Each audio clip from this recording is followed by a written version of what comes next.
Pontualmente 14 horas em São Paulo, horário de verão, em Brasília e em São Paulo. Segunda-feira, dia 30 de novembro de 2015. Seja muito bem-vindo ao Salutes, um programa para quem está sintonizando pela primeira vez. É um programa que resgata as medicinas tradicionais, em especial a acupuntura, que é a minha especialidade, e linka com as tecnologias e as técnicas de ponta, sobretudo a saúde quântica, física quântica. Praticamente há 7 anos atrás, quando eu comecei a fazer esse programa aqui, parece que eu fui iluminado, né? Porque é exatamente isso que está acontecendo. A gente tem percebido isso, principalmente no primeiro Congresso Internacional de Fronteiras da Saúde Quântica, foi realizado no início de novembro, aqui em São Paulo. Todos os grandes físicos, os grandes médicos, os grandes cientistas, todos falando, a grande maioria falando das medicinas ancestrais, principalmente da acupuntura, para explicar a fotônica, explicar como as células se comunicam, os meridianos de acupuntura, a energia do corpo, a bioenergia e etc. Então, praticamente, a acupuntura e a medicina tradicional chinesa têm um papel preponderante também no desenvolvimento da tecnologia e da técnica do futuro, do presente e do futuro. Eu coloquei aqui no Facebook, nosso chat não está funcionando hoje na página da UTV, mas eu estou à disposição para perguntas, críticas, sugestões sobre o programa de hoje, né? Tem várias pessoas já curtindo o nosso programa. Eu agradeço a Clarice Felizardo, a Regina Elisa Sacomã, Maria Oliveira. Tem mais 8 pessoas aqui: a Normara Cruz, a Emiliana Silva, Roberta Gonçalves, Gislane Freitas, Tânia Fácil, Rubens Santana Neto, lá do Rio Grande do Sul, a Eliana Sacone, Maria Oliveira, Regina Sacomã, Gustavo Denani de Abreu, que foi um colega nosso quando a gente dava aula numa escola aqui em São Paulo. E a nossa pauta de hoje vai ser como a física quântica e a própria medicina quântica podem influenciar na clínica diária de um cirurgião, especialmente um cirurgião plástico. De minha parte, para falar um pouco de acupuntura, ela tem um papel preponderante e importante, tanto na questão no momento pré-operatório, quanto no pós-operatório. E a prática, né, não existe trabalhos científicos publicados, mas a nossa prática indica que quando se faz a acupuntura previamente e depois posteriormente, previamente indica menos necessidade de anestésicos, maior tranquilidade do paciente, sistema imunológico mais adequado para a intervenção, e só o fato da pessoa estar mais calma, mais tranquila, com o sistema nervoso mais sedado, obviamente facilita muito a intervenção do cirurgião, obviamente. E a recuperação muito mais rápida, né? Com a menor necessidade de analgésicos e com a recuperação mais rápida, que a acupuntura realmente começa a fazer com que o paciente volte à normalidade o quanto antes. Obviamente que, de acordo com o campo cirúrgico, a localização do campo onde vai ser feita a intervenção, o acupunturista deve identificar quais são os meridianos que passam por aquela região e já fazer um trabalho preventivo, tanto na prévia quanto no pós-operatório, facilitando com que este campo energético que cobre todo o nosso organismo se recupere o quanto antes, né? Isso é muito importante, como eu disse, não só para a tendência prévia, mas também para o pós-operatório. Muito bem, o Dr. Naif Tadeu é médico, cirurgião plástico e nutrólogo. E, além de tudo, é um grande amigo. Ele foi participante, ele palestrou, ele fez uma palestra no Congresso Internacional de Fronteiras da Saúde Quântica, foi muito aplaudido, as pessoas gostaram muito da sua palestra. E vamos falar um pouco do que foi esse tema dessa palestra durante o Congresso de Fronteiras de Saúde Quântica e o quanto que a medicina quântica, a física quântica mudou a sua prática clínica. Muito boa tarde, Dr. Naif Tadeu. É, como sempre, um grande prazer recebê-lo aqui, não só, né, pela sua autoridade, pelo seu conhecimento, pela sua didática, pelo seu jeito de expor de uma maneira muito clara e, entre aspas, até um pouco quanto simples para nós leigos, né, para as pessoas leigas da área da saúde, mas também por ser um amigo que a gente respeita, reputa muito carinho, muito afeto pela sua amizade. Seja muito bem-vindo ao nosso programa mais uma vez, Dr. Naif. Muito obrigado, é um grande prazer estar aqui com vocês, os amigos da AltV, com você especificamente. Realmente foi uma grande honra participar do Congresso da Fronteira da Saúde Quântica, agora no início do mês, e estou aqui à disposição para a gente comentar a respeito do nosso tema lá, que foi como que a medicina quântica interferiu na minha vida profissional como cirurgião. Né? Você sabe que a minha formação, ela é uma formação que obrigatoriamente começa com cirurgia geral.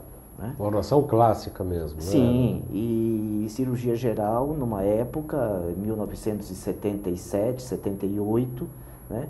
Onde nós cuidávamos de todos os assuntos ligados ao paciente. O cirurgião geral, ele já não fazia mais anestesia, né? Mas tinha que saber fazer, porque muitas vezes em alguns locais, em algumas situações, até anestesia era necessário fazer. Toda a quimioterapia nos pacientes da área oncológica, toda a quimioterapia era feita pelo cirurgião.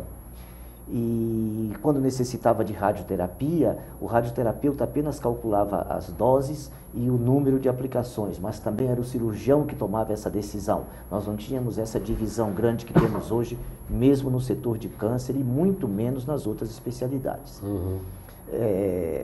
Eu fiz cirurgia oncológica em seguida, porque era necessário na época, era impossível fazer cirurgia geral sem fazer cirurgia oncológica, e com esse pré-requisito fui fazer cirurgia plástica.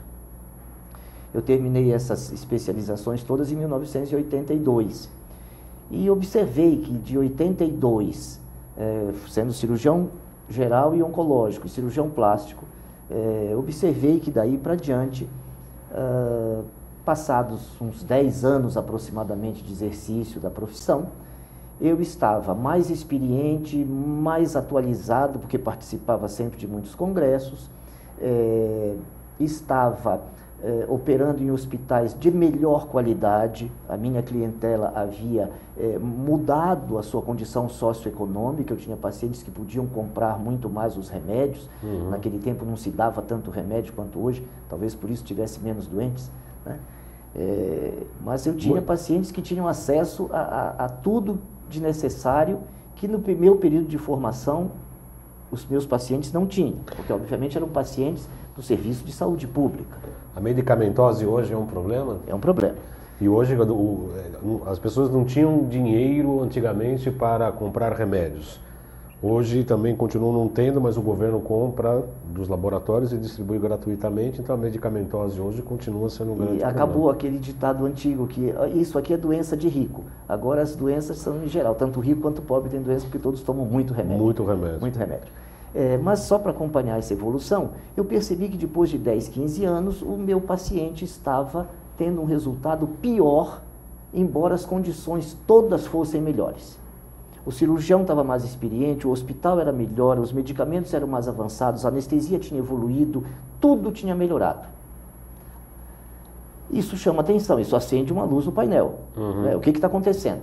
E para mim isso ficou claro, uma vez conversando com um colega até canadense que estava de passagem pelo Brasil, e ele me deixou muito claro e foi muito incisivo que o problema do paciente era um problema alimentar, né? Que era um problema alimentar e um problema de contaminação com eletromagnetismo. Na época eu muito cético, eu muito ligado aos preceitos cirúrgicos e aos protocolos da cirurgia convencional. Levou aquilo como se fosse uma piada. Não uma piada, mas achei que era muito pouca coisa, né? Na minha muito ignorância, simplória, na né? minha ignorância, né? Eu achei que aquilo era muito pouca coisa para um problema daquela magnitude, quando, na minha visão, a boa técnica, o bom local, o bom remédio, entendeu? Era a coisa mais importante. Eu não percebia que a humanidade estava ficando doente, que com o passar de poucos anos, o índice nutricional era muito menor e o índice de intoxicação dos pacientes era muito maior em tão pouco tempo.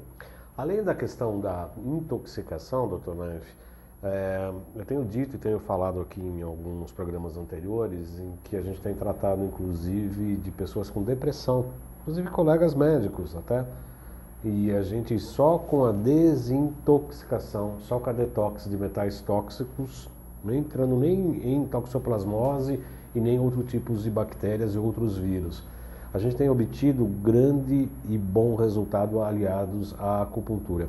Estou dizendo isso para fazer um link com o que o doutor está falando, quer dizer, o nível de intoxicação de radiação e de metais tóxicos do ponto de vista fisiológico e orgânico, que eu imagino que o senhor está se referindo. Mas há também, por conta dessa intoxicação, também alterações, não só metabólicas do ponto de vista funcional, mas também emocionais. Tem percebido isso no seu consultório? Sim. Existe uma falta de condição cirúrgica para o paciente hoje. A cirurgia é uma agressão. Né? A cirurgia é uma agressão. E você tem que ter uma reserva para responder aquilo. Você entende isso muito mais do que eu e talvez até possa explicar melhor do que eu. Mas o que nós sabemos é o seguinte. Nós temos uma energia vital que é limitada. Né? Essa energia, ela pode estar sendo usada para defender você de parasita, para defender você de verme, para defender você do remédio, do efeito colateral do remédio que você toma, para defender você do produto alimentício que está todo intoxicado, do agrotóxico, mesmo do alimento que você compra e não sabe limpar o alimento para utilizar. Essa dispersão da energia para cuidar dessas coisas todas, fica faltando aquela reserva que você teria para na hora de uma agressão cirúrgica, de um acidente, né, de um ferimento por arma branca ou por arma de fogo, para que você tivesse aquela energia de resposta à agressão. Se você for hoje, e eu tenho essa experiência porque eu dei plantão em emergência, né? Os pacientes na cirurgia de emergência chegavam, depois de perder 3 litros de sangue, chegavam ainda conversando, né? E eram salvos com uma facilidade muito grande em acidentes, em feridas por arma de fogo, em feridas por faca. Hoje em dia esses pacientes vão para o IML. Direto. Perdeu 1 litro de sangue, não tem reserva. São 3 tipos, só para falar rapidamente o que o senhor falou, são 3 tipos de energia segundo a medicina tradicional chinesa. Uma defensora, que é o Wei, uma nutridora, né? E o que você está se referindo chama energia ancestral, que fica armazenada, sabe aonde? Nos rins. Suprarrenal é a mais importante glândula que libera essa energia ancestral. A energia ancestral é como se fosse uma conta poupança que não se permite depósito, só saques. E ela é sacada quando há emergência. E é essa energia que o senhor está se referindo. Quer dizer, ela vai retirando para lidar com a agressão de metais tóxicos, de vírus, bactérias, de alimentação ruim, do estresse. E aí, quando precisa, perde 1 litrinho de sangue e aí vai encaixotar. Sim. Hoje, o paciente também tem menos condições de responder à agressão cirúrgica, tanto que todas as sociedades médicas, num exemplo de grande responsabilidade, de forma indireta, atestam isso. Porque a recomendação hoje é cada vez cirurgias menores, cada vez cirurgias com menos área a ser operada, coisa que não se tinha esse tipo de cautela há 40 anos atrás, e os pacientes respondiam muito bem e não se tinha essa grande quantidade de infecções, de principalmente fenômenos tromboembólicos. Os fenômenos tromboembólicos aumentaram demais nas últimas décadas, com cirurgias menores e feitas em condições muito melhores. Não se usava há 40 anos atrás nenhum massageador de perna durante cirurgia, não se usava meia elástica antitrombo, entendeu? Não se preocupava com a temperatura da sala, se operava com ar-condicionado super gelado e nada disso acontecia.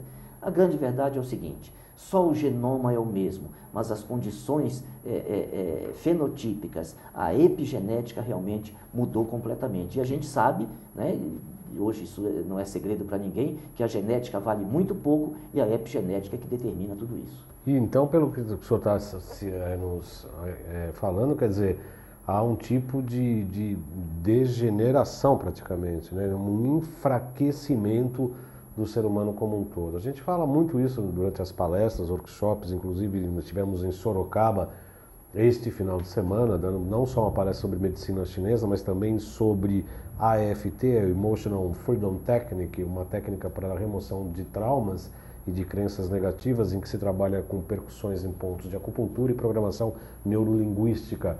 Eu tive a felicidade de receber aqui inclusive eu ia pôr um filme hoje no ar, mas não ficou pronto, mas a gente vai colocar aqui nos próximos programas, de uma pessoa que veio do Tocantins, de Palmas, especialmente para fazer esse seminário, e tem um curto depoimento sobre isso.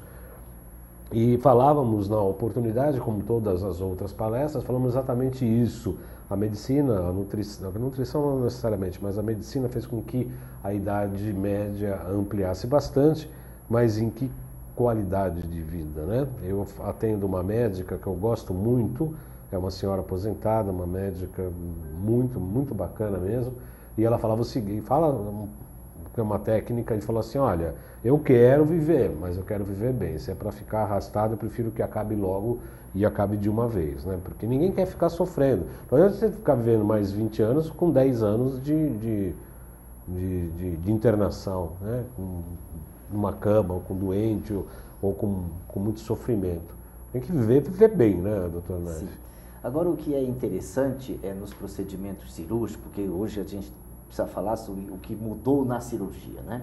Por exemplo, antes de fazer os tratamentos quânticos, antes de olhar a coisa sob a luz da nutrologia bem aplicada e da medicina integrativa,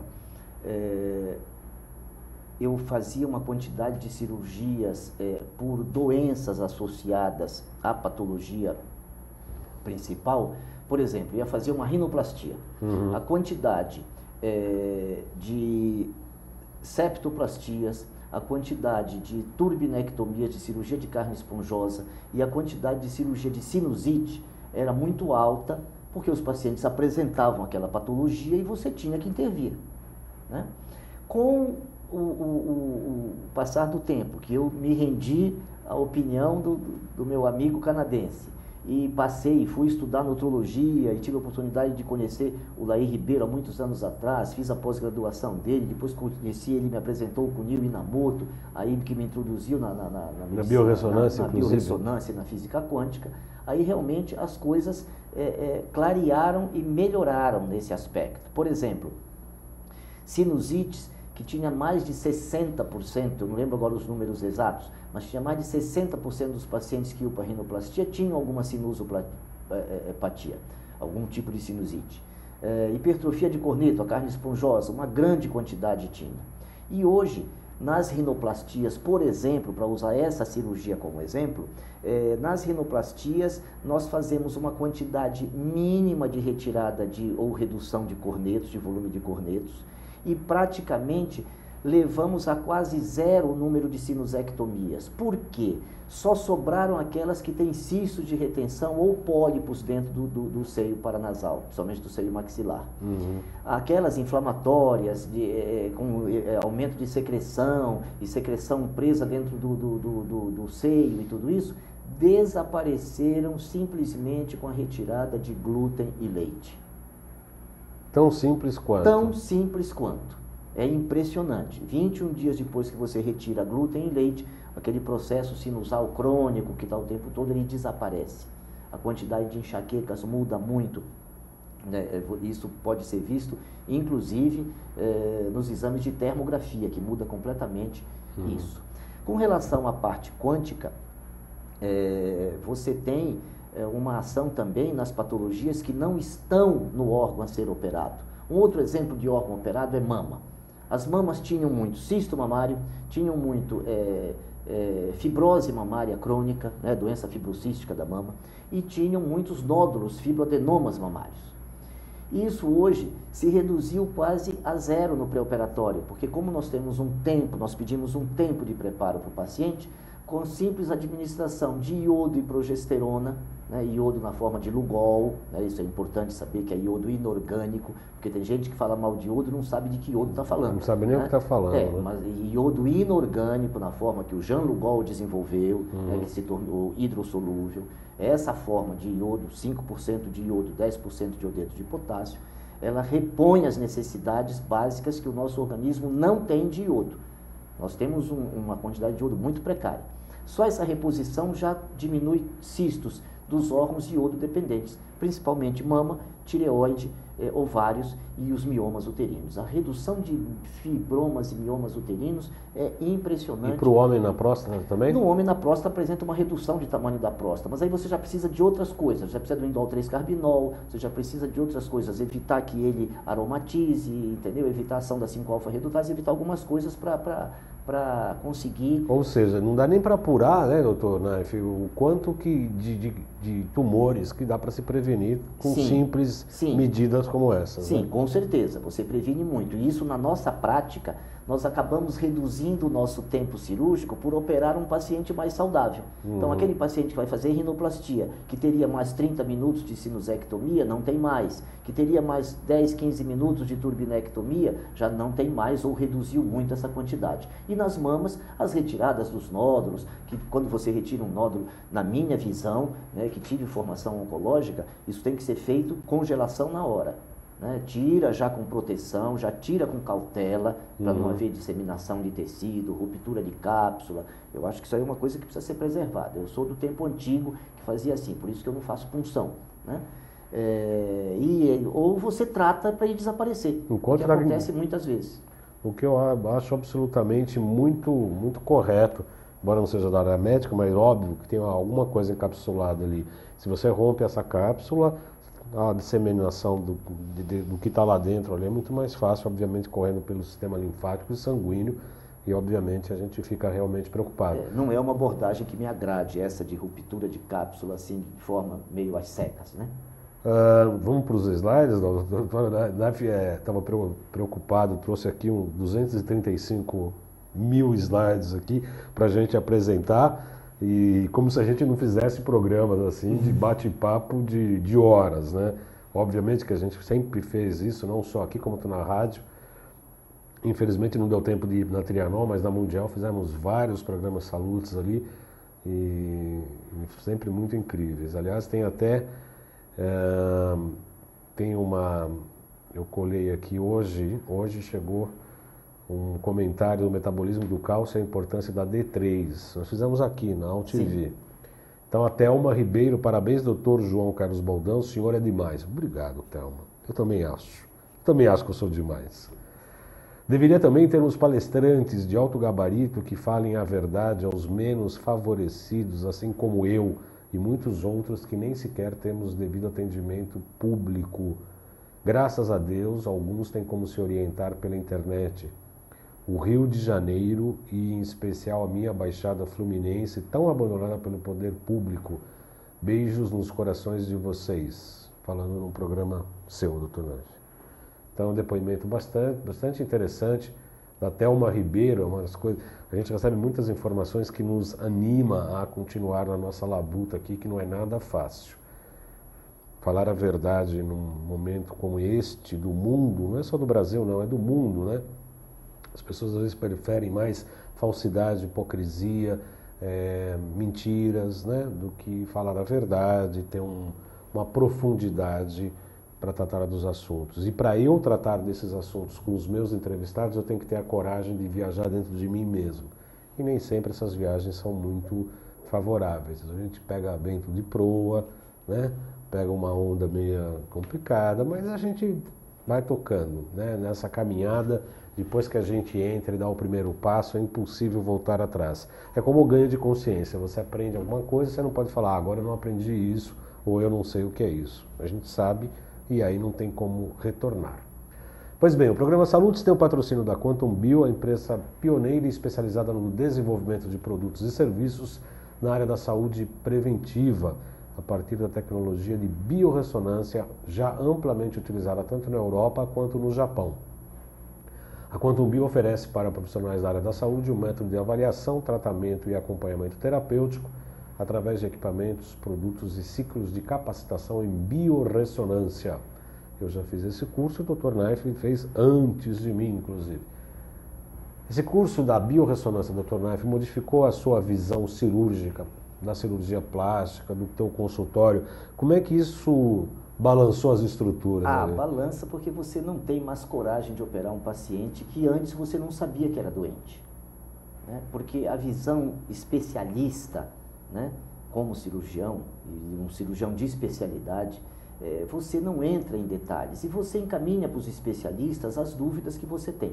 E essa visão especializada, setorizada, ela dificilmente detecta essas situações de uma nutrição inadequada, entendeu? Os parâmetros de normalidade dos exames, eles são parâmetros da população, são 10 mil pessoas, curva de Gauss, mediana, 2% para cá, 2% para lá, está normal. Como a população toda fica pior, a taxa de normalidade exibida nos exames passa a ser uma taxa que na realidade não é, e está muito longe da taxa ideal, mas ela tem estatisticamente o conceito de normal, né? Taxa de referência, taxa de normalidade. Então você está medianamente ruim. Claro, né? Você está ruim como todo mundo, mas você está normal. Está todo mundo ruim mesmo? Está todo mundo ruim, você está normal, você está com a maioria, né? E o processo de intoxicação e desnutrição segue. Com relação ao curso, especificamente, da tua pergunta, houveram mudanças muito drásticas, porque eu só enxergava a química, né? Como nós somos formados, eu só enxergava a química, a bioquímica e a indústria farmacêutica como origens para qualquer terapêutica, né? E o diagnóstico muito bitolado. Eu não imaginava, por exemplo, há 10, 12 anos atrás, que se fosse conseguir um exame, por exemplo, como a termografia, que prevê um órgão, que o órgão está suscetível a se instalar um tumor, ele está tendo uma mudança de vascularização, o tumor não está instalado. Então você pode, sabendo o que previne aquele tumor, você pode agir no paciente na tentativa de evitar. Aí vem aquela pergunta, mas não ficou comprovado cientificamente que evitou. Tudo bem, eu só quero que ele não tenha tumor, eu não quero provar nada. Vai tirar a medicação, vai tirar o procedimento para ver se instala o tumor, para falar, tem então certas realmente... coisas que não dá para você fazer grupo controle, né? Então, faz nem sentido também, sentido. Né? Então, isso é muito importante. No caso da mama, por exemplo, uma termografia vê 8 anos, 7, 8 anos antes do tumor estar instalado. Ao passo que a mamografia, além de irradiar, ela só vai ver um tumor instalado. Né? Uma mama que vai apresentar um tumor daqui 6 meses, a mamografia dela está normal, ela não tem nada.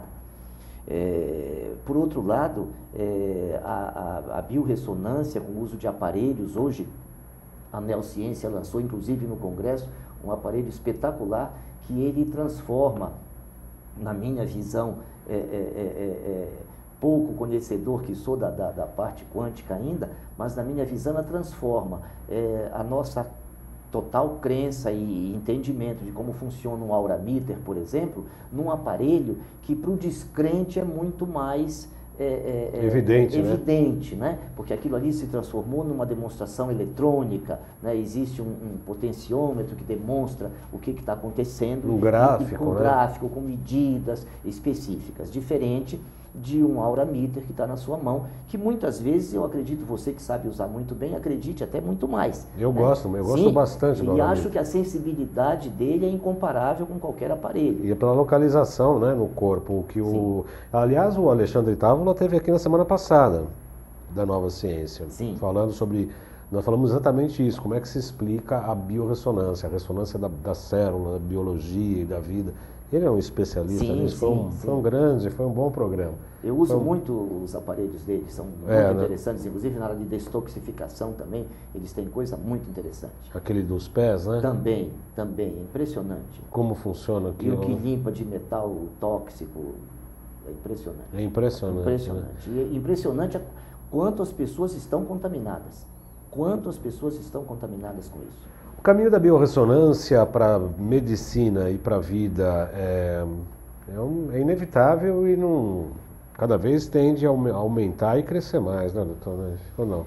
Depende da cabeça dos colegas. Não só da cabeça, eu acho que precisava ter gente interessada em divulgar isso, né, comercialmente, porque na hora de você optar entre fazer um tratamento usando a física e usando a química, na minha experiência do dia a dia, me parece que os tratamentos químicos custam no mínimo 5 vezes mais do que os tratamentos físicos, tanto na parte de diagnóstico, né, quanto na parte de tratamento. E como isso ainda é pouco utilizado, ou seja, a demanda é pequena, E isso aumenta custo. É igual ao computador, né? Hoje você compra um computador muito melhor por 1/10 do preço que você pagava há 20 anos atrás. Por quê? Porque todo mundo compra computador. Naquela época, poucos compravam. Se passar a ter um uso maior dos produtos quânticos e da metodologia diagnóstica usando a física quântica, que é muito mais barato, né? E isso vai realmente dar um salto. Agora, é preciso que você tenha uma saúde pública que tenha interesse em economizar. E, às vezes você tem dúvida se o interesse é economizar ou gastar também, né? Então, fica difícil. Eu não vejo grandes coisas. Eu me lembro muito bem de um exemplo que, numa das primeiras palestras que eu assisti do Laí Ribeiro, ele deu de um capitão inglês, eu me lembro muito disso, chamado James Lancaster, né? Se vocês digitarem na internet, vocês vão achar a história completa. Que ele saía com as naus para fazer as conquistas das terras para o reino da Inglaterra, e quando voltava, os marinheiros estavam quase todos mortos de escorbuto, porque não tinha vitamina C no mar, eles não tinham acesso à vitamina C, e eles morriam por falta de vitamina C, a grande maioria morria. E os nobres capitães, que eram mais bem alimentados, resistiam àquele processo, àquele tempo. Uma época ele fez uma viagem com 3 naus, e na nau que ele estava presente fisicamente, ele todo dia de manhã mandava fazer uma fila de todos os marinheiros e espremia um limão na boca, ele pessoalmente de cada um, para ter certeza que tomava. Na volta, o navio deles estavam todos vivos. Eu não me lembro exatamente as datas, mas é tipo assim, 220 anos depois que ele fez isso, a marinha inglesa determinou que se levasse limão nas viagens transatlânticas de longa duração. Ou seja, havia interesse que eles morressem. Sabe por quê? Porque eram bandidos, condenados, criminosos que enchiam os porões dos navios para ir brigar lá fora. Então, imagina voltar e ter que condecorar esse tipo de gente. Era melhor que morresse. Proibiu, então, o limão? Não foi proibido, mas não mandaram dar. Se eu uso limão numa viagem dessa e percebo que todo mundo no meu barco se salvou e nos outros que não usaram limão, os outros morreram na mesma viagem, é mandatório que todas as viagens a partir daquele dia se faça isso. Porque, inclusive, isso caracteriza um trabalho científico randomizado. É verdade. Você entendeu? Com grupo controle. Verdade. Né? Foi feito ao acaso, foi feito sem a intenção, mas talvez tenha sido a primeira vez que se usou um grupo controle com todas as qualidades. A única variável era o limão. Então, inclusive, para quem gosta de método cartesiano, isso comprova. E foram mais de 200 anos, né? Isso na internet tem as datas, James Lancaster chamava o capitão, que um médico da Marinha Britânica decidiu que aí a partir dali ia ser e passaram a dar limão para todo mundo. Provavelmente na época que não tinha mais interesse na morte dos marinheiros. Entendeu? Você vai querer passar os slides? Eu não sei se nós vamos ter tempo e a conversa está adiantada. Pois não, são 14h40, nós temos uns 15 minutos. Eu acho que podia ir lá adiante nos slides, onde tem as patologias não inerentes ao órgão a ser operado. Porque nós já falamos da mama, nós já falamos da rinoplastia. Então, da mastoplastia. Depois de rinoplastia, depois de mastoplastia, eu acho que tem seria no slide 12.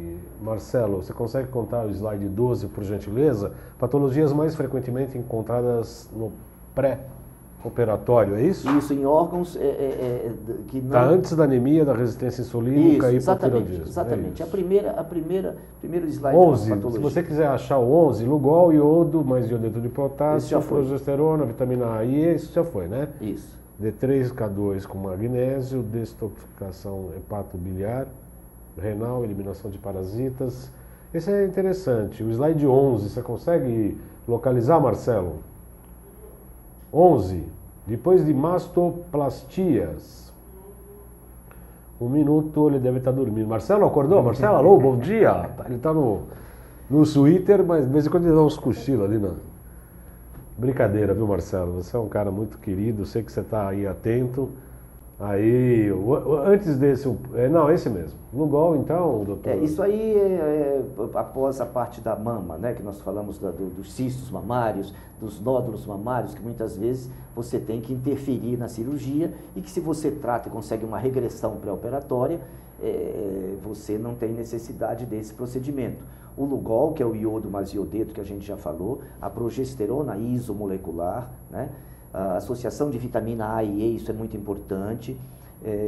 A D3, sempre com K2 e magnésio junto. Observe que, olha, essa vitamina A, E e D3, ou seja, 3 vitaminas lipossolúveis. O que isso indica? Muita gente não sabe. Você Isso tem é de que fazer... gordura, né? Não é só isso. Quando você tem giardias, e a giardia tapeta a mucosa do intestino. Então não existe absorção de nada que é gorduroso. Nosso organismo necessita de gordura, necessita de ácido graxo essencial e ele não absorve. Não absorve essas 3 vitaminas, A, D, E e a K, ou seja, que são vitaminas lipossolúveis e que são as mais necessárias nesse processo. Muita displasia mamária, muita mastodínia, que é a dor na mama. Pode voltar, Marcelo. Muito desconforto na mama se dá devido à carência dessas vitaminas por uma simples verminose. E você vê que um dos itens que tem lá é você fazer a eliminação de parasitas, né? Antigamente as avós visitavam os netinhos, né? Isso é uma coisa antiga, elas visitavam quando a gente era criança e passavam na casa dos filhos e davam e vermifugavam as crianças todas. Hoje fazemos com o Símbio 21 é o suficiente? Mais que suficiente, mais que suficiente. E eu ainda prefiro o seguinte, eu prefiro que seja feito o diagnóstico e a indicação através da biorressonância. Porque às vezes tem casos que o Símbio 1 ou o Símbio 2 são mais necessários. Qual é a grande vantagem de a gente estar falando nisso aqui? Às vezes o telespectador não tem intimidade com isso. Por ser uma onda antagônica àquele parasita que você vai ingerir, isso vai provocar a eliminação do parasita, é importante saber o seguinte, não vai ter ação colateral nenhuma. Não vai intoxicar o fígado, não vai acontecer absolutamente nada. E você vai ficar livre da energia quântica do parasita, o que muitas vezes a eliminação dele quimicamente, se você fizer uma biorressonância, o parasita pode não estar presente fisicamente, mas energeticamente continua no intestino e o sintoma permanece e a dificuldade de absorção permanece. Isso é que é importante, esse entendimento da física que nós não temos, nós só enxergamos química e anatomia patológica e histopatologia. Isso aí que o senhor está falando é uma coisa maravilhosa, de uma precisão, doutor Naif. Então, eu vou ter que voltar, o senhor vai ter que voltar para apresentar essa palestra aqui outro dia, porque não vai, nós temos 2 perguntas aqui importantes. Eu tive uma experiência lá no Congresso Internacional de Fronteiras de Saúde Quântica, que além das entrevistas e tal, eu e o Yoshida, nós atendemos algumas pessoas. E eu atendi uma pessoa, uma senhora e tal, toda feliz e tal, e eu testei câncer. E deu câncer no intestino no colo ascendente. Eu falei, pô, tá dando câncer. Ela falou, eu já tive, mas eu operei. E eu passei lá e falei, olha, a informação tá aí ainda. Não, mas eu já operei, não sei. Eu falei, olha, se eu fosse você, faria um tratamento preventivo, porque a informação está lá. Passava no descendente, no médio, no descendente não, mas no ascendente o auramíter, pá! Eu falava, pô, não é possível. E não tem como você ficar manipulando o auramíter, né? Ou virando para tentar, né? E aí, para também explicar um pouco o que o Dr. Naif estava falando, quer dizer, nós trabalhamos nos produtos da Quantum Bio, tem 3 símbios, o símbio 1, o símbio 2 e o símbio 21, para tratamento, inclusive para 21 é mais para toxoplasmas, né? São coisas mais fortes, entre aspas, né? Então a gente tem que identificar qual desses 3 medicamentos, mas às vezes as pessoas me escrevem, eu quero tomar isso. Não pode, tem que passar uma consulta para saber o que é para você, né? Não é uma aspirina, né? Não é um remédio genérico que você pode tomar assim, qual eu não vou tomar, então não estou fazendo nada, então eu vou tomar esse aqui um pouquinho. Não é assim.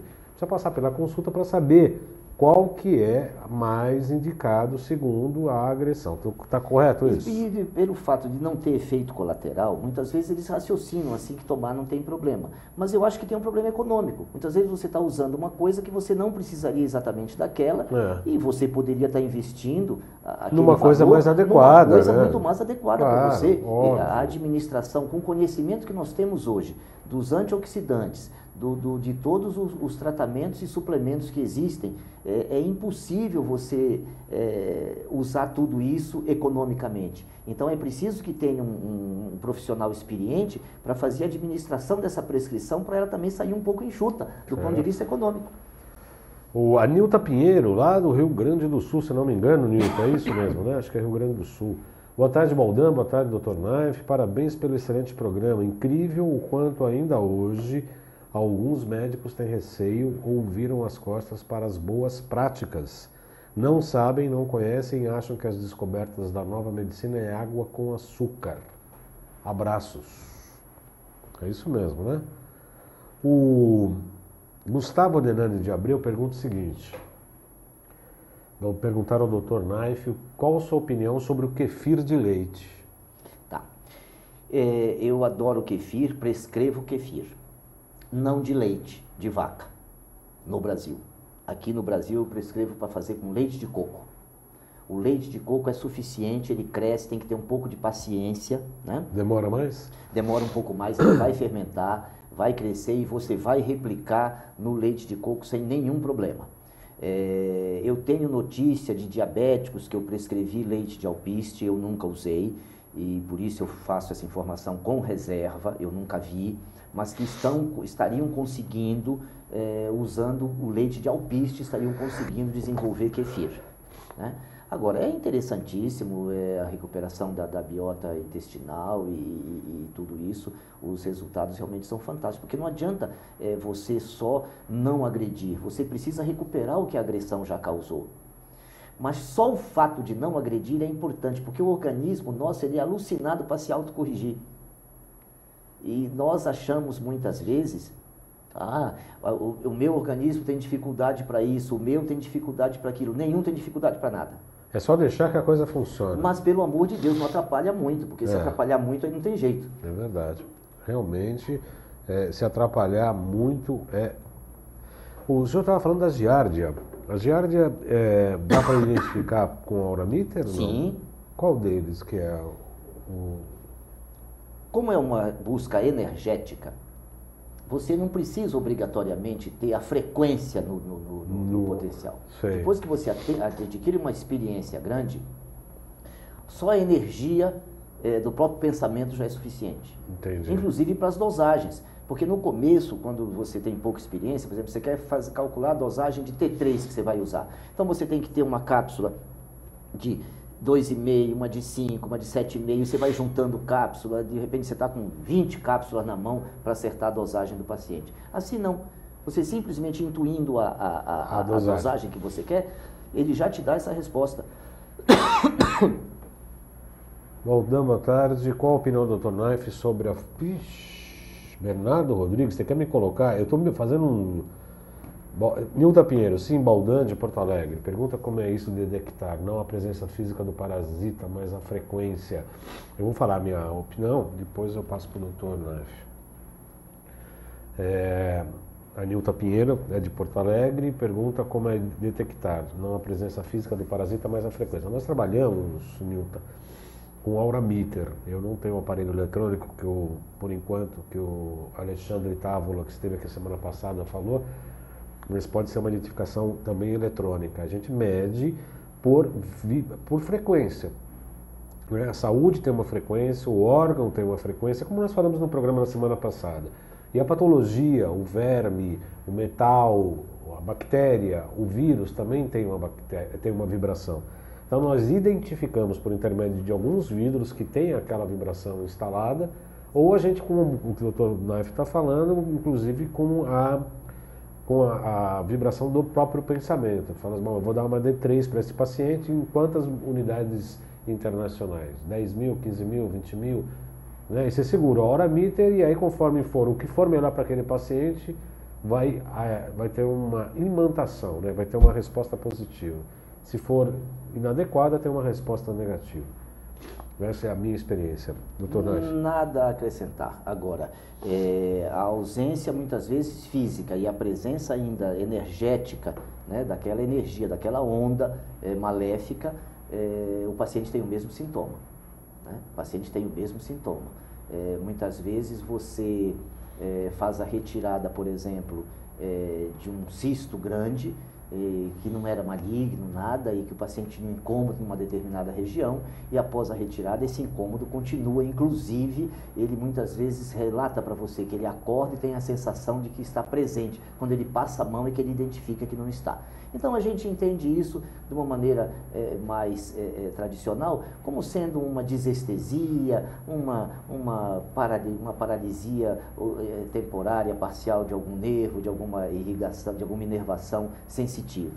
Mas na verdade é a presença ainda da parte física, do não visível, né, que é a parte energética e que é física, do próprio tumor do cisto que você retirou. E quando você faz as ondas inversas, você manda a lâmina de anatopatológico, você manda lá para o Rio Grande do Sul, e eles te mandam a onda inversa e você faz a utilização, isso muda.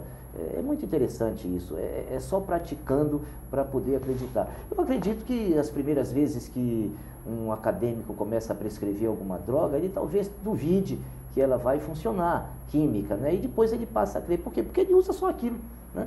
O uso também faz a gente entender melhor isso. Tem um assunto bastante polêmico aqui, que eu estou me esforçando para não começar a falar sobre isso, porque mexe com minhas lombrigas agressivas, com o meu Marte em meio céu. Outro dia tivemos uma discussão aqui no Face, e eu até fui meio grosseiro com uma pessoa que colocou um determinado médico que faz comentários numa emissora de TV que eu não vou falar, que é a Rede Globo, e eu falei que eu não reconheço a autoridade, não reconheço mesmo. E eu tenho a minha opinião e acho que a vida precede a evidência científica, e, portanto, todas as evidências e, portanto, a própria medicina. Mas eu vou falar só uma perguntinha, você, por favor, tente responder da maneira mais sucinta possível. O Bernardo Rodrigues pergunta sobre a sua opinião sobre a fosfoetanolamina. O que se sabe da fosfoetanolamina é que ela realmente tem uma ação muito benéfica na sinalização das células tumorais. Sinaliza para o sistema imunológico atacar. Para o sistema imunológico atacar com maior eficácia, né? Porque não se pode imaginar em cura de tumor que não seja pela imunologia.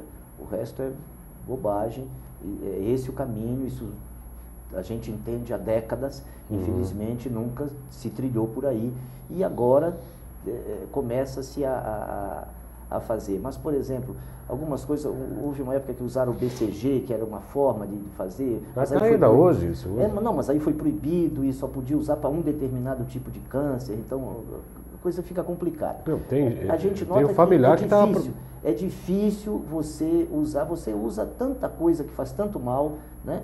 Você usa omeprazol à vontade, estatina à vontade, entendeu? E essa... Então, eu acho assim, eu não tenho acesso à fosfetanolamina, infelizmente, entendeu? Gostaria de ter, porque eu tenho muitos pacientes com câncer.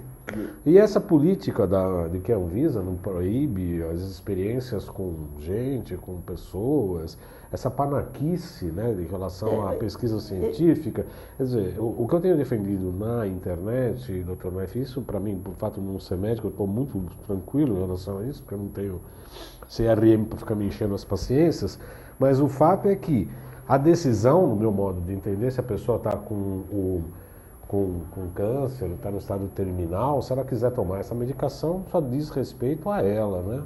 Qual a sua opinião? O problema desses tratamentos, com relação à pesquisa, eu tenho uma opinião pessoal formada que eu não gosto de externar porque ela é muito extremista em relação a isso. Então eu prefiro não me manifestar. E como é que é? Não entendi. Com relação à pesquisa científica. Ah, tá. Eu tenho uma opinião muito pessoal, entendeu? E as pesquisas que têm evidências são pesquisas normalmente patrocinadas, né? Essa patrocínio é um patrocínio a longo prazo, durante a pesquisa, que não tem pesquisa curta. Então, pesquisa que não vai dar certo, acaba o dinheiro e não sai. E não comprova.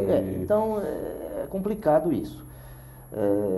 Esse mundo de pesquisa é muito diferente do mundo que nós brasileiros vivemos, que é um mundo ainda um pouco romântico nesse sentido, né? A pesquisa brasileira ela tem ainda um romantismo, uma necessidade. Isso no exterior não é feito dessa forma, isso é uma coisa altamente comercial. E nós engolimos isso aqui como verdade. E o que não interessa, não existe verdade sobre o que não interessa. Se eu tivesse um tumor, eu tomaria eu tentaria ir atrás. E a decisão é do paciente, né, doutor? Parece que sim. Quer dizer, não é que não está sendo, não está sendo. A grande questão polêmica, e que a gente teve discussões aqui no Face, é que morreu um cantor de 23 anos, e aí outra pessoa falou, pô, mas ainda está em pesquisa, não é? Ainda prenderam a pessoa que estava distribuindo a medicação gratuitamente. Aí aparece uma pergunta, não, mas a indústria farmacêutica ficaria rica com esse medicamento. É mentira. É mentira que a indústria ficaria rica com a fosfetanolamina. Fica rica com o que está acontecendo hoje. Com isso que está acontecendo hoje, fica rica. Então, tem guerras de informação em que a pessoa fica assim, não, mas a Anvisa não... Dane-se a Anvisa. Se você está doente, você quer tomar, você toma. A vida, que eu disse, precede a evidência médica. Eu vi uma notícia de um paciente essa semana que num estado da federação aqui havia já uma liminar liberando a produção em larga escala, mas não fiquei sabendo, porque os meus pacientes que têm câncer, realmente eu deixo livre que eles procurem a fosfetanolamina, não digo para não tomar, como algumas coisas eu peço que não usem, mas a fosfetanolamina ao contrário, eu até estimulo a usar, porque eu acho assim, diante de tanto resultado que você já teve, eu não acho justo você esperar o paciente chegar naquela situação que a medicina convencional diz, agora você vai para casa para morrer, ou então nós vamos internar para sedar, para não sentir dor, e que nessa hora você vai ter o direito de usar aquilo. Eu acho que você tem que ter o direito de usar antes, se você quiser. Entendeu? É a questão da decisão que é mais importante. Né? Não, agora, você está usando cobaias humanas. Se a pessoa quer ser... Mas não, você usar numa fase terminal... É complicado, porque inclusive compromete a própria qualidade do medicamento. Né? Começa a denegrir a imagem, porque aí é muito fácil dizer, olha, tá vendo, fulano usou e não deu certo. Mas é claro, ninguém está dizendo que a fosfetanolamina veio, ou qualquer coisa que se faça, veio para trazer a vida eterna para nós aqui no planeta. Pois é. Né? O Bernardo Rodrigues tem falado o seguinte... que a vitamina K2 tem alguns estudos que mostram que doses acima da K2 fisiologicamente também pode produzir a fosfetanolamina. Não sei. Sim, inclusive, sim, não tão diretamente, mas a grande verdade é o seguinte, doses mais altas de K2 que se sabe que não trazem malefício nenhum, 120 microgramas por dia é suficiente para cumprir a função óssea dela e da deposição do cálcio, né? São suficientes, 120 microgramas. É preciso ter cuidado porque a vitamina K2 ela precisa ser usada na forma da MK7, a menaquinona 7. Elas têm 13 vitâmeros e precisa ser esse, então é importante que haja um entrosamento entre o médico que prescreve e o farmacêutico que vai manipular para que haja isso. Isso é uma coisa que também no Brasil não se respeita muito. Há uma necessidade muito grande dessa interação.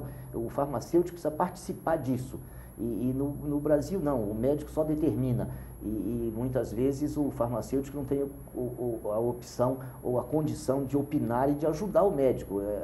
Isso sim precisa ser multiprofissional. E trata-se já em doses mais altas de vitamina K2, já existem grupos no mundo indicando para tumores. A Nilta Pinheiro fala, concordo plenamente com você, Baldan, em relação ao familiar, já sofri isto na carne, de os médicos não darem direito de tratamento alternativo, e disse isto pessoalmente ao médico que drogas que intoxicam estão sendo prescritas ao paciente e outros sem efeito colateral algum. ficam com medo, como é o caso da naltrexona em baixas doses.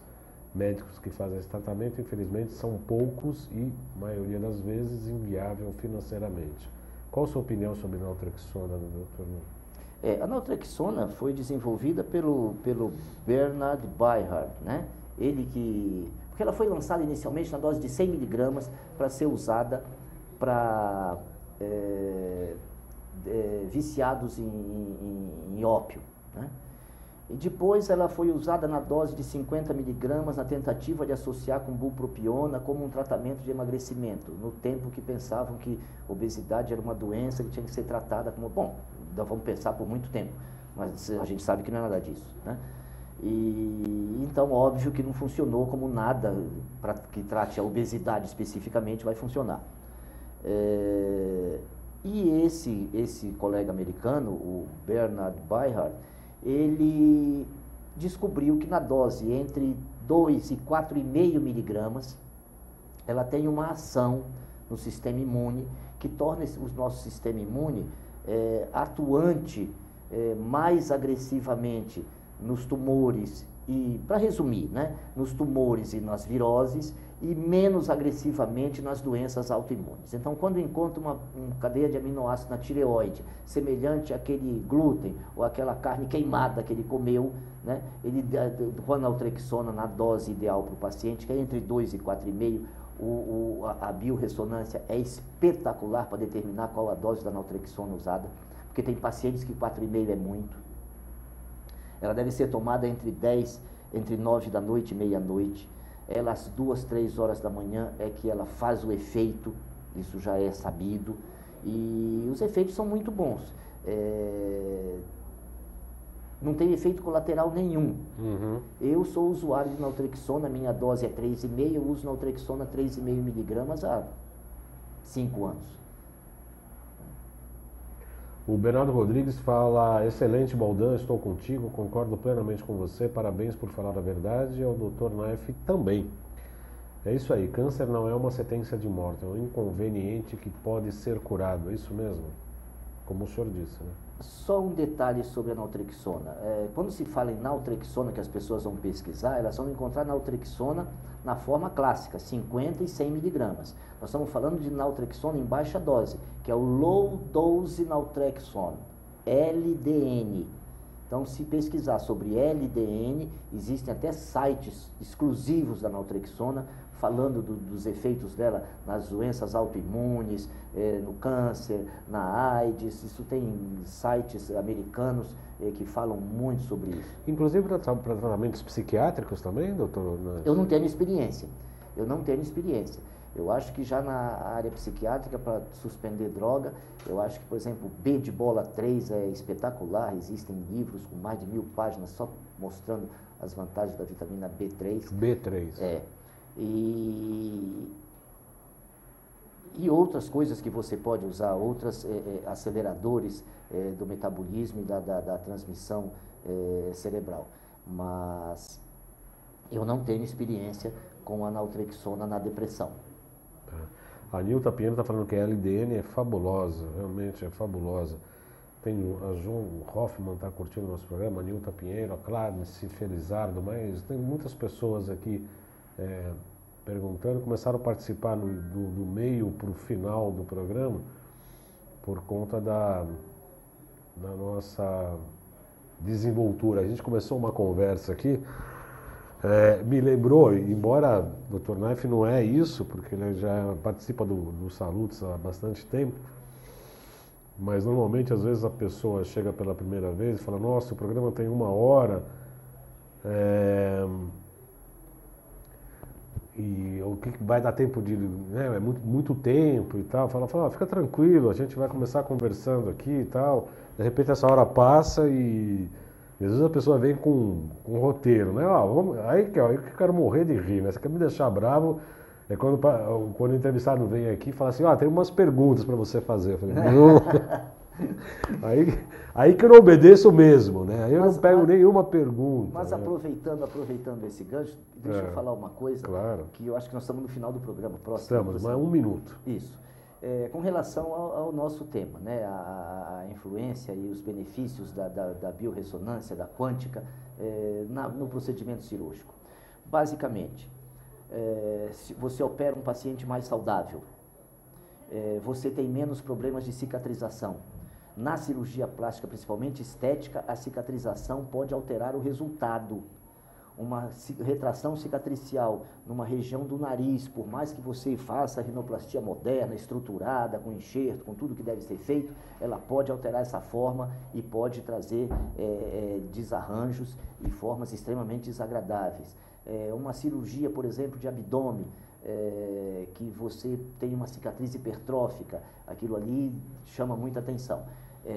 Além da deformidade da forma, a presença da própria cicatriz e o tempo de recuperação. Com o uso da medicina integrativa e da biorressonância, com certeza o tempo de recuperação dos pacientes, por estarem mais bem preparados e por serem cuidados também de uma forma plena no pós-operatório, esse tempo de recuperação é mais curto. São 15 horas, já estamos estourando aqui nosso tempo, já em 1 minuto, já abriram a porta aqui, querem colocar a gente para fora aqui de qualquer jeito, e com razão, né? Porque afinal de contas o tempo já se esgotou. Eu quero agradecer muito ao Dr. Naif Tadeu, a todas as pessoas que participaram desse programa, Nilton, Bernardo e todos os outros comentários, João Hoffman, Bernardo Rodrigues, Anilton Pinheiro, enfim. Quero agradecer a todos pela participação, convidando que a próxima segunda estaremos aqui novamente. O Dr. Kater está voltando, ele teve alguns probleminhas, mas está voltando, faremos outros programas bem interessantes também. E ao Dr. Naif já fica o convite, porque hoje ele trouxe toda uma apresentação de PowerPoint e a gente nem passamos rapidamente pelo início, mas tem uma série de outras coisas que deveriam ser tratadas. Já está convidado para uma próxima. Para encerrar, as pessoas que quiserem falar consigo, doutor, telefone, e-mail, página na internet, como é que as pessoas lhe localizam? Por questões éticas a gente não fornece contato, né? Os médicos não devem nem pode, né? Contato, nem pode, isso é uma questão ética, mas a grande verdade é o seguinte... Como é que te acha, né? As pessoas querem falar com você, né? Você na sua cidade, você procura médicos que façam medicina integrativa, que é muito fácil saber quem tem essa linha, né? A frequência nos especialistas para efeitos de diagnóstico de doenças instaladas eu acho muito importante. Eu não estou aqui fazendo apologia de que você deve abandonar tudo e fazer um tratamento integrativo e cuidar só da sua comida e da sua parte quântica. Não é isso que nós estamos falando. Isto aqui é um suplemento, isto aqui é um complemento, isto aqui é uma ferramenta a mais que você tem quando você não está se dando bem com o sistema que você está usando. Agora, a medicina convencional, nós como especialistas, né, e tenho 2 especialidades, então eu posso falar de especialista, eu sou cirurgião plástico e sou nutrólogo. E quando você lida na especialidade, você tem um treinamento muito agudo, né, para os diagnósticos, para perceber as patologias que estão se instalando muito mais rapidamente. E na medicina integrativa, você não tem essa agudez de diagnóstico, de caça voraz à doença, né? Você tem, na realidade, uma situação muito mais anterior na linha do tempo, onde você pensa que a pessoa nunca deva ficar doente. Porque uma coisa é certa, organismo equilibrado, organismo que não tem nenhuma agressão e que está em estado de excelência, você pode esquecer que nenhuma doença se instala nele. É isso aí. Muito grato pela sua presença, Dr. Naif Tadeu, um amigo nosso, já com um convite para retornar, para a gente retomar esse assunto da biorressonância e a modificação da prática clínica. Eu desejo a todos vocês uma ótima semana, estaremos aqui na próxima segunda, como eu disse, entrevistando o Dr. Kater e dando a continuidade. Tem muita coisa boa aí antes do final do ano, ok? Boa semana a todos, muito obrigado e até segunda.